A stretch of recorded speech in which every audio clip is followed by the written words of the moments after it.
Bonjour à toutes et à tous, on se retrouve pour le résumé du match qui a opposé la SSE au LOSC, où l'on va comme d'habitude regarder les compositions de chaque équipe, débriefer les faits du match, déterminer les tops et les flops et conclure sur les conséquences au classement. Bon visionnage. Tout d'abord, pour la SSE, Claude Puel a décidé de débuter le match en 4-4-2 avec, comme annoncé dans les cages, Jesse Moulin, en défense le retour de Debuchy et de Traoko, accompagné de Kolo et de Mukundi en défense. Au milieu de terrain, Camara et Neyou, et sur les ailes, Youssouf et Bouanga sont sur la feuille de match et Amouma et Kazri font leur retour en attaque. Pour la compo de Lille, Christophe Galtier a lui aussi débuté en 4-4-2 avec Maignan dans les cages.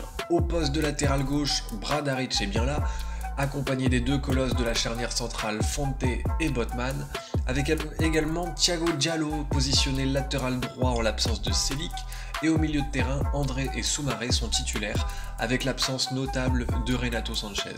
Sur les ailes, Luis Araujo remplace Bamba et Ikoné garde sa place sur son côté droit.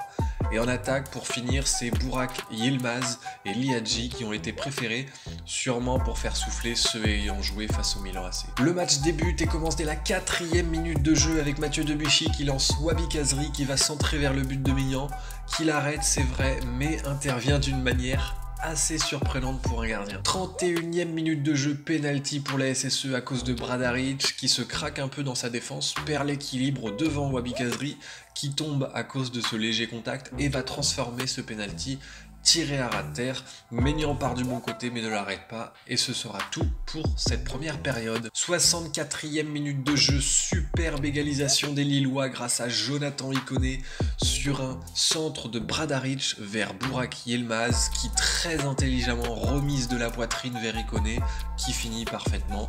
Jesse Moulin ne peut rien faire. Et ce sera tout pour ce match. Les Stéphanois et les Lillois se séparent donc sur un match nul où il y aura eu une mi-temps pour chacune des deux équipes. Les deux équipes peuvent donc avoir des regrets même si la série s'arrête pour les Verts. Le match terminé, nous allons donc passer au top et au flop de ce match. Pour les tops, côté Saint-Etienne, Mukundi, impérial en défense, a été très serein pendant 90 minutes et mérite d'être dans ce top.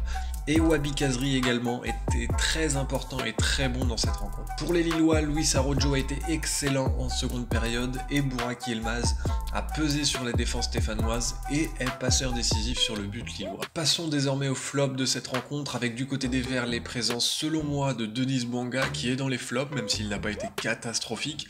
J'attendais quand même mieux de sa part dans ce match.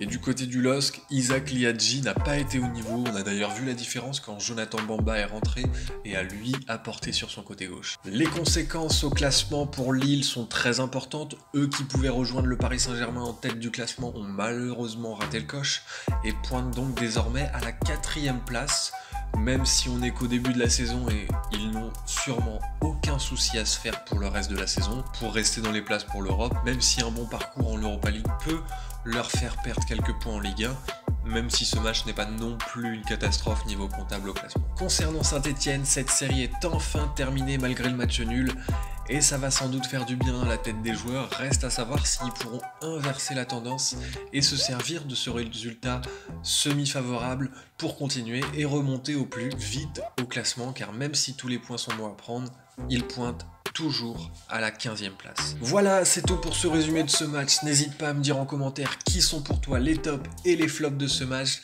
Et si ça t'a plu, n'hésite pas à t'abonner en activant la cloche pour ne louper aucune de mes prochaines vidéos. Ciao!